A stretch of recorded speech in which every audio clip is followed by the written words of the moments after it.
शिव बोले, शौनक, जो श्रवण, कीर्तन और मनन इन तीनों साधनों के अनुष्ठान से समर्थ ना हो, वह भगवान शिव के लिंग एवं मूर्ति की स्थापना करके नित्य उसकी पूजा करे तो संसार सागर से पार हो सकता है, अथवा छल न करते हुए अपनी शक्ति के अनुसार धनराशि ले जाए और उसे शिवलिंग अथवा शिव मूर्ति की सेवा में अर्पित कर दे।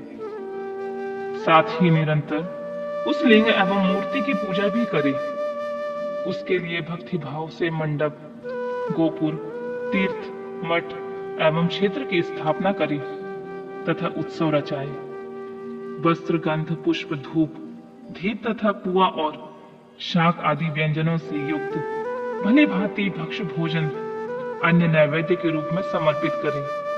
छत्र, ध्वजा, व्यंजन, चामर तथा अन्य अंगों सहित राजा उपचार की भांति सब सामान भगवान शिव के लिंग एवं मूर्ति को चढ़ाएं। प्रदक्षिणा, नमस्कार तथा यथाशक्ति जप करे। आवाहन से लेकर विसर्जन तक सारा कार्य प्रतिदिन भक्ति भाव से संपन्न करे। इस प्रकार शिवलिंग अथवा मूर्ति से भगवान शंकर की पूजा करने वाला पुरुष श्रवण आदि साधनों का अनुष्ठान ना करे तो भी भगवान शिव की प्रसन्नता से सिद्धि प्राप्त कर लेता है। पहले के बहुत से महात्मा पुरुष लिंग तथा शिव मूर्ति पूजा करने मात्र से ही भव बंधन से मुक्त हो चुके हैं। ऋषियों ने पूछा, मूर्ति में ही सर्वत्र देवताओं की पूजा होती है, परंतु भगवान शिव की पूजा सब जगह मूर्ति में और लिंग में क्यों की जाती है? सूत जी ने कहा, मुनीश्वरों, तुम्हारा यह प्रश्न तो बड़ा ही पवित्र एवं अत्यंत अद्भुत है। इस विषय में महादेव जी ही वक्ता हो सकते हैं। दूसरा कोई पुरुष कभी कहीं भी इसका प्रतिपादन नहीं कर सकता है। इस प्रश्न का समाधान के लिए भगवान शिव ने जो कुछ कहा है उसे मैंने गुरु के मुख से जिस प्रकार सुना है उसी तरह क्रमशः वर्णन करूंगा। एकमात्र भगवान शिव ही ब्रह्म रूप होने के कारण निराकार कहे गए हैं। रूपवान होने के कारण उन्हें सकल भी कहा गया है, इसलिए वे सकल और निराकार दोनों हैं। शिव के निराकार होने के कारण ही उनकी पूजा का आधारभूत लिंग भी निराकार ही प्राप्त हुआ है, अर्थात शिवलिंग शिव के निराकार स्वरूप का प्रतीक है। इसी तरह शिव के सकल या साकार होने के कारण उनकी पूजा का आधारभूत विग्रह साकार प्राप्त होता है, अर्थात शिव का साकार विग्रह उनके साकार स्वरूप का प्रतीक होता है। सकल और अकल समस्त अंग आकार सहित साकार और अंग आकार में सर्वथा रहित निराकार रूप होने से वे ब्रह्म शब्द से कहे जाने वाले परमात्मा है। यही कारण है कि सब लोग लिंग और मूर्ति दोनों में ही सदा भगवान शिव की पूजा करते हैं। शिव से भिन्न जो दूसरे देवता हैं, वे साक्षात ब्रह्मा नहीं हैं, इसलिए कहीं भी उनके लिए निराकार लिंग नहीं उपलब्ध होता है। पूर्व काल में बुद्धिमान ब्रह्मपुत्र सनत कुमार मुनि ने मदरांचल नंदिकेश्वर से इसी तरह का प्रश्न किया था। भगवान शिव से भिन्न जो देवता हैं, उन सबकी पूजा के लिए सर्वत्र प्रायः वेद मात्र से ही संख्या में देखा और सुना जाता है। केवल भगवान शिव की पूजा में लिंग और वेद दोनों को उपयोग देखने में आता है। अतः कल्याणमय नंदिकेश्वर, इस विषय में जो तत्व की बात हो उसे मुझे इस प्रकार बताइए जिससे अच्छी तरह मुझे समझ में आ जाए। निष्पाप ब्रह्म कुमार, आपके इस प्रश्न का उत्तर हम लोग के द्वारा कोई उत्तर नहीं दिया जा सकता, क्योंकि यह गोपनीय विषय है। लिंग साक्षात ब्रह्मा का प्रतीक है तथा आप शिव भक्त हैं, इसलिए इस विषय में भगवान शिव ने कुछ बताया है उसे ही आपके समक्ष कहता हूँ। भगवान शिव ब्रह्म स्वरूप एवं निष्कल है, इसलिए उन्हीं की पूजा में निराकार लिंग का उपयोग होता है। संपूर्ण वेदों का भी यही मत है। सनत कुमार बोले, महाभाग योगींद्र, आपने भगवान शिव तथा दूसरे देवताओं के पूजन में लिंग और वैर के प्रचार का जो रहस्य विभाग पूर्वक बताया है वह यथार्थ है। इसलिए लिंग और वैर की आदि की उत्पत्ति का जो उत्तम वृतांत है उसी को मैं इस समय सुनना चाहता हूँ। लिंग के प्राकट्य का रहस्य सूचित करने वाला प्रसंग मुझे सुनाइए। इसके उत्तर में नंदकेश्वर ने भगवान महादेव के निराकार स्वरूप लिंग के आविर्भाव का प्रसंग सुनाना आरंभ किया। उन्होंने ब्रह्मा तथा विष्णु के विवाद, देवताओं की व्याकुलता एवं चिंता, देवताओं का दिव्य कैलाश शिखर पर गमन, उनके द्वारा चंद्रशेखर महादेव का स्तवन, देवताओं से प्रेरित हुए महादेव जी का ब्रह्मा और विष्णु के विवाद स्थल में आगमन तथा दोनों के बीच निराकार आदि अंतर रहित भीषण अग्नि स्तंभ के रूप में उनका आविर्भाव आदि प्रसंगों की कथा कही गई। तदनंतर श्री ब्रह्मा और विष्णु दोनों के द्वारा उस ज्योतिर्मय स्तंभ की ऊंचाई और गहराई की था लेने की चेष्टा से एवं केतकी के पुण्य से शाप वरदान आदि के प्रसंग भी सुनाए। नंदकेश्वर कहते हैं, तदनंतर वे दोनों ब्रह्मा और विष्णु भगवान शंकर को प्रणाम करके दोनों हाथ जोड़कर उनके दाएं और बाएं भाग में चुपचाप खड़े हो गए। फिर उन्होंने वहां साक्षात प्रकट पूजनीय महादेव को श्रेष्ठ आसन पर स्थापित करके पवित्र पुरुष वस्तुओं द्वारा उनका पूजन किया।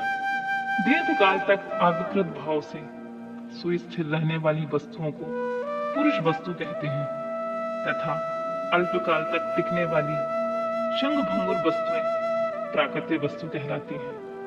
इस तरह वस्तुओं के दो भेद जानने चाहिए। किन पुरुष वस्तुओं से उन्होंने भगवान शिव का पूजन किया यह बताया जाता है। हार, नुपुर, केऊ, किरीट, मणिमय कुंडल, यज्ञोपवीत, उत्तरीय वस्त्र, पुष्पमाला, रेशमी वस्त्रहार, मुद्रिका, पुष्प, तांबुल, कपूर, चंदन एवं अगुरुओं का अनुलेप, धूप, दीप, श्वेत छत्र, व्यजन, ध्वजा, चमर तथा अन्य दिव्य उपहारों द्वारा जिनका वैभव वाणी तथा मन की पहुंच से परे था, जो केवल पशुपति के ही योग्य था और जिन्हें पशु कदापि नहीं पा सकते थे, उन दोनों ने अपने स्वामी महेश्वर का पूजन किया। सबसे पहले वहां ब्रह्मा और विष्णु ने भगवान शंकर की पूजा की। इससे प्रसन्न हो भक्ति पूर्वक भगवान शिव ने बड़े नम्र भाव से खड़े हुए उन दोनों देवताओं को मुस्कुराकर कहा, पुत्रों, आज का दिन एक महान दिन है। इसमें तुम्हारे द्वारा जो आज मेरी पूजा हुई है, इससे मैं तुम लोगों पर बहुत प्रसन्न हूँ। यही कारण है कि यह दिन परम और पवित्र महान से महान होगा। आज की यह तिथि शिवरात्रि के नाम से विख्यात होकर मेरे लिए परम प्रिय होगी। इसके समय में जो मेरे लिंग, निराकार अंग, आकृति से रहित निराकार स्वरूप के प्रतीक, बैर, सकल साकार रूप के प्रतीक विग्रह की पूजा करेगा, वह मनुष्य जगत के सृष्टि और पालन आदि कार्य भी कर सकता है। जो शिवरात्रि को दिन रात निराहार एवं जितेंद्रिय रहकर अपनी शक्ति के अनुसार निश्चल भाव से मेरी यथोचित पूजा करेगा, उसको मिलने वाले फल का वर्णन सुनो। 1 वर्ष तक निरंतर मेरी पूजा करने से जो फल मिलता है, वह सारा फल केवल शिवरात्रि को मेरा पूजन करने से मनुष्य तत्काल प्राप्त कर लेता है। जैसे पूर्ण चंद्रमा का उदय समुद्र की वृद्धि का अवसर, उसी प्रकार यह शिवरात्रि तिथि मेरे धर्म की वृद्धि का समय है। इस तिथि में मेरी स्थापना आदि का मंगलमय उत्सव होना चाहिए। पहले मैं जब ज्योतिर्मय स्तंभ रूप में प्रकट हुआ था, उस समय मार्गशीर्ष मास में आद्रा नक्षत्र से युक्त पूर्णमासी यह प्रतिपदा है। जो पुरुष मार्गशीर्ष मास में आद्रा नक्षत्र होने पर पार्वती सहित मेरा दर्शन करता है अथवा मेरी मूर्ति या लिंग की ही झांकी करता है, वह मेरे लिए कार्तिकेय से भी अधिक प्रिय है। उस शुभ दिन को मेरे दर्शन मात्र से पूरा फल प्राप्त होता है। यदि दर्शन के साथ साथ मेरा पूजन भी किया जाए तो इतना अधिक फल प्राप्त होता है कि उसका वाणी द्वारा वर्णन नहीं हो सकता है। वहां पर मैं लिंग रूप में प्रकट होकर बहुत बड़ा हो गया हूँ। अतः उस लिंग के कारण इस भूतल लिंग स्थान के नाम से प्रसिद्ध हुआ हूँ। जगत के लोग इसका दर्शन और पूजन कर सकें, इसके लिए यह अनादि और अनंत ज्योति स्तंभ अथवा ज्योतिर्मय लिंग अत्यंत छोटा हो जाएगा। यह लिंग सब प्रकार की भूख सुलभ कराने वाला तथा भोग और मोक्ष का एकमात्र साधन है। इसका दर्शन, स्पर्श और ध्यान किया जाए तो यह प्राणियों के जन्म और मृत्यु के कष्ट से छुड़ाने वाला है। अग्नि के पहाड़ जैसा जो यह शिवलिंग यहाँ प्रकट हुआ है, इसके कारण यह स्थान अरुणाचल नाम से प्रसिद्ध होगा। यहाँ अनेक प्रकार के बड़े बड़े तीर्थ प्रकट होंगे। इस स्थान में निवास करने या मरने से जीवों का मोक्ष तक हो जाएगा। महादेव ने कहा, साकार और निराकार मेरे दो रूप हैं, किसी दूसरे के ऐसे रूप नहीं हैं। पहले मैं स्तंभ रूप में प्रकट हुआ, फिर अपने साक्षात रूप से। ब्रह्म भाव मेरा निराकार रूप है और महेश्वर भाव साकार रूप है।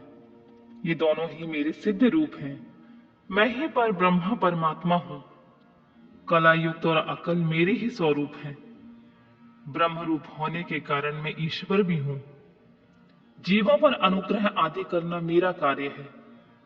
ब्रह्मा और केशव, मैं सबसे बृहद और जगत की वृद्धि करने वाला होने के कारण ब्रह्मा कहलाता हूं। सर्वत्र समरूप मैं स्थित और व्यापक होने से मैं सबकी आत्मा हूं।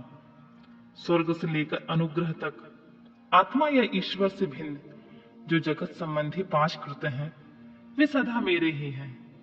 मैं अतिरिक्त दूसरे किसी के नहीं है, क्योंकि मैं ही सबका ईश्वर हूं। पहले मेरी ब्रह्म रूपता का बोध कराने के लिए निराकार लिंग प्रकट हुआ, फिर अज्ञात ईश्वर तत्व का साक्षात्कार कराने के निमित्त में साक्षात जगदीश्वर का ही सकल रूप में तत्काल प्रकट हो गया।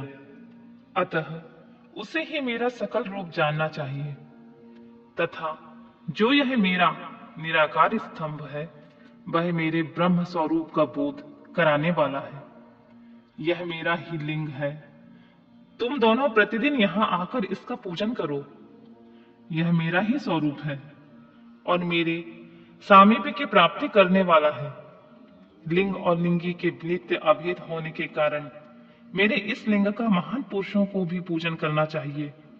मेरे एक लिंग की स्थापना करने का यह फल बताया गया है कि उपासकों को मेरी समानता की प्राप्ति हो जाती है।